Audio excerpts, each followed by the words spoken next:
fall fishing is about to kick off. And I think as soon as we can get some of this stained water out of here and things get back to normal, I really believe this next week is going to be a good week of fishing all over. I think everybody's going to be happy catching them on multiple things: spinner baits, square bills, a little bit of top water bite. So, man, we're just pumped up, ready for that fall to kick in.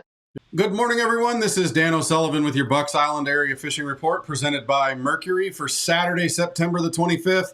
We've connected with Lee Pitts on Weiss Lake and Neely Henry. We got Justin Elliott going to talk Logan Martin and Lay Lake. And, of course, Tom Watt with his lovely St. Jennifer tagging along. We've got the information on Lake Guntersville for you. So stay tuned. We're going to be right back with some fishing information. Good morning, everyone. This is Dan O'Sullivan with your Bucks Island Area Fishing Report for Saturday, September the 25th, presented by Mercury.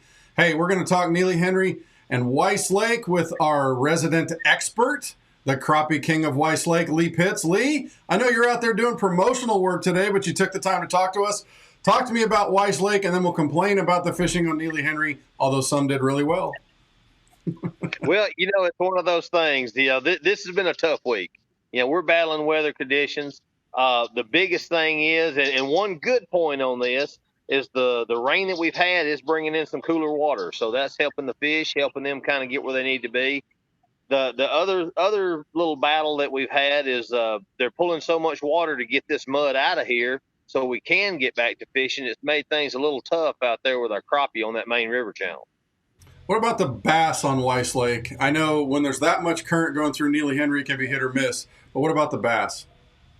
Well, the bass is it's a whole lot better than the crappie fishing has been, because you can find some of these eddy spots off of that river. So much water's coming through that you can get in the creek mouths, and still, they're catching fish on spinnerbait right now and catching some fish on a square bill. So that's some of the things that's kind of helped them. It's positioned the fish right now where they know where to catch them, and it's gave them a good ambush point. Okay, so let's turn to Neely Henry. We had the Coosa River Team Trail Championship this week, and I didn't fare very well myself. And I got soaked to my underwear, but that's a different story. Talk to me about Neely Henry and how you'd go approach it right now. I know a lot of the big weights came upriver.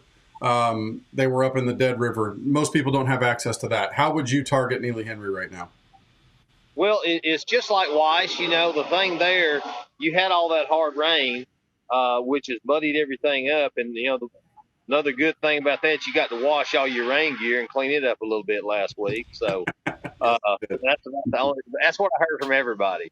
So they're starting to position again, too. And it seems to be on a lot of our Coosa lakes right now, everybody's talking about the smaller spinner baits. It's a small spinner bait. They're chasing small bait. Some top water bites, as soon as this water cleans up a little bit, I think the top water bite is going to start showing some. The cooler water coming in is dropping those water temperatures, with the cooler nights. So I really think that we're looking forward to fall fishing is about to kick off.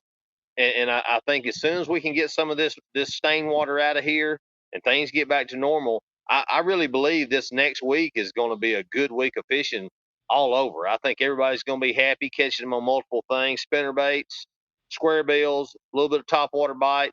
So, man, we're just pumped up, ready for that fall to kick in. Yeah, look for some crappie on the docks. Hey, Lee, thanks for everything, and we'll talk to you soon. Well, it's time to announce something fun coming here to Bucks Island. October the 15th, from 1 o'clock in the afternoon until 6 o'clock at night, we got Frog Fest.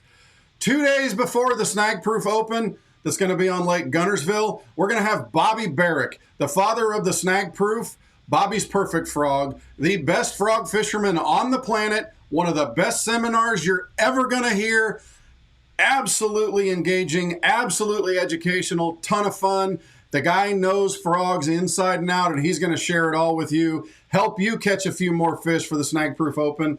We're going to have 10% discounts on all tackle in the loft, but especially full selection of Bobby's Perfect Frogs, Snag Proof Fat Frogs, and some Scum Frogs that are also eligible for that tournament.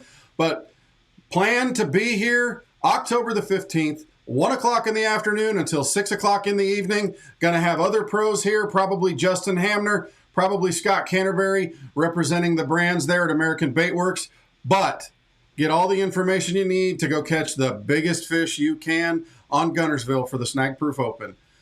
Frog Fest, Bucks Island, October the 15th. Be here.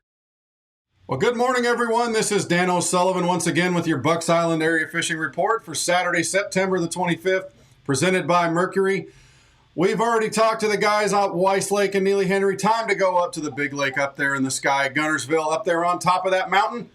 Connect with Tom Ott. Tom, I know you and St. Jennifer find the time to get out there every chance you get. Tell us what's going on the big lake. Well, I can tell you last week it was just a touch wet. I mean, golly, we just got hammered with the rain, and and it made fishing a little tough. Weights were down quite a bit. Down in the 15-pound range was about an average. Probably in the top 10, doing quite well. But it's definitely been a little tough over there at Guntersville. But what we're seeing with these cooler temperatures coming in is really, we always talk about cold fronts as fishermen and how it shuts things down. But what we're going to see now is we've had a couple of days of just consistent weather, even after a cold front. So we're still got the high bluebird skies. We still got a little bit of breeze, that kind of thing. But those cooler temperatures are really kicking off that bite. These fish are really getting in the mode to just eat.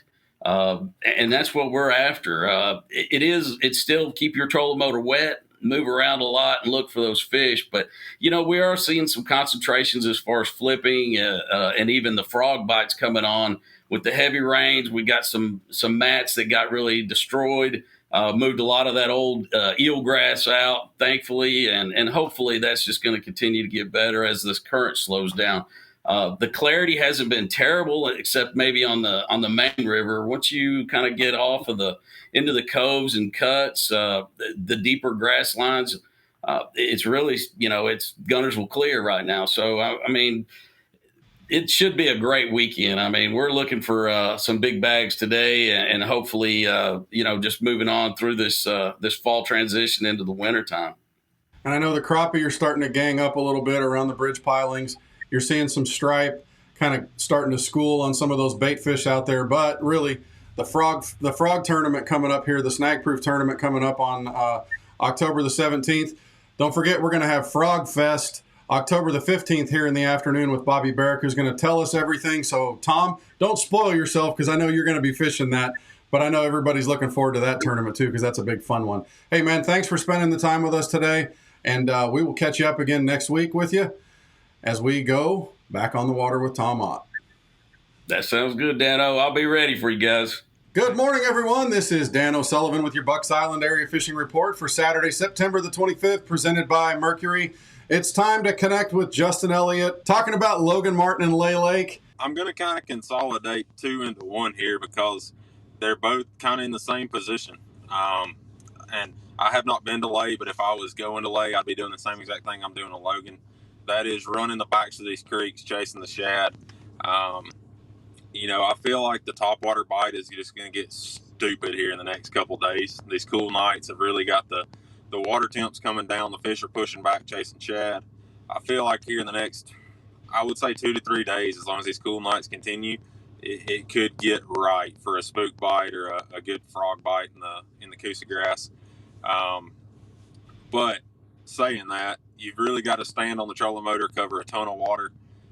These fish aren't just scattered everywhere. When you catch one, slow down and you'll catch a couple. But it's just a time thing. You drop the trolling motor and you keep it down as long as you possibly can, because it's not gonna find you. You're gonna have to find them. So what kind of stuff would you target in the backs of the creeks? Would you look for bait activity, or are you looking for more kind of cover that the fish might be around and hope that everything kind of intersects? So I'm running cover. I'm running grass near channel swings in the creeks. I'm running, lay downs in the channel swings of the creeks. Really anything that I can find that's in a swing where they might have a little bit of current, a choke point, possibly an air spot in the creek, something like that. I'm really fishing more structure than I'm fishing anything else. And then when you get on those long narrow strips of grass, you just put the trolling motor on high and cover water, burn that spinnerbait as fast as you can. You can probably do the same thing with a swim jig. I'm not a big swim jig fisherman. I don't throw it a ton. I'll throw a spinnerbait and a chatterbait in the place of a swim jig most of the time. But if you throw a swim jig, I feel like you could be very productive on it. I should really learn to do it more. But Wesley has not taught me his ways yet. Gotcha. I know the water's probably a little bit dirty still, but are you starting to see some crappie boats out there, or maybe some striper boats or some catfish boats around? I've seen a bunch of catfish boats on the main river. The crappie boats, I think they're still, they might still be playing golf right now. They hadn't really got out yet. I've Gotcha. seen some guys shoot docks on the main river, but I hadn't seen the trollers show back up like we normally see this time of the year. I did see one guy strike fishing on Logan. Pretty sure he was lost because he had like 900 balloons out. But he was catching them, so more power to him. It looked like he was having a good time, and his guys that were in the boat with him were having a great time. Well, Justin, man, as always, we appreciate it. We'll see you soon. Thank y'all. Well, that'll do it for today's Bucks Island Area Fishing Report for Saturday, September the 25th, presented by Mercury. Thanks to the guys for everything that they do to contribute to what you guys are doing on the water. Don't forget, if you've got questions, feel free to holler at us. Log in, subscribe to our social media channels, Facebook, Instagram, YouTube. That way you'll see everything when it goes live. You'll be notified first when we've got new events, fishing information, demo rides, all kinds of things. But thanks for spending this time with us, folks. Have a great weekend, and we will talk to you again next week.